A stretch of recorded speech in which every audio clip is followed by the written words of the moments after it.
দেখো এখন রাত্রি 12টা বাজে, সবাই ঘুমিয়েও পড়েছে, চারিপাশে আশেপাশের লোকজন, আমার ছেলেও ঘুমিয়ে পড়েছে, হাজব্যান্ডও ঘুমিয়ে পড়েছে। তো আমার এখন মনে হলো যে আমি ভাত আছে, ভাত খেতে ইচ্ছা করছে না, তো একটু ডালিয়া খাবো। তার জন্য আমি এখন আবার একটু চাল দিয়ে, মানে ডালিয়ার সাথে একটু মুসুর ডাল দিয়ে আর একটু ঘি দিয়ে, হলুদ লঙ্কা নুন যা দা দিয়ে বসিয়ে দিলাম ডালিয়া।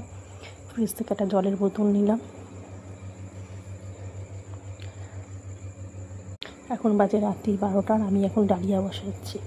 আমার মতন কে এরকম রাত 12টার সময় রান্না করে খায় আমাকে একটু বলবে। এখন ডালিয়া মোটামুটি রেডি হয়ে গেছে। এবার এটা একটা আমার খাবার থালা আছে আলাদা, মানে আমি একটু ওই থালাটার মধ্যে খেতে ভালোবাসি। এতটা তো খাবো না যতটা হয়েছে, 2-3 চামচ নেবো, খাবো। বাট ভাত তরকারি ছিল, কিন্তু আমার ইচ্ছে করছে না ভাত তরকারি খাই, তাই এই ডালিয়াটা বসালাম।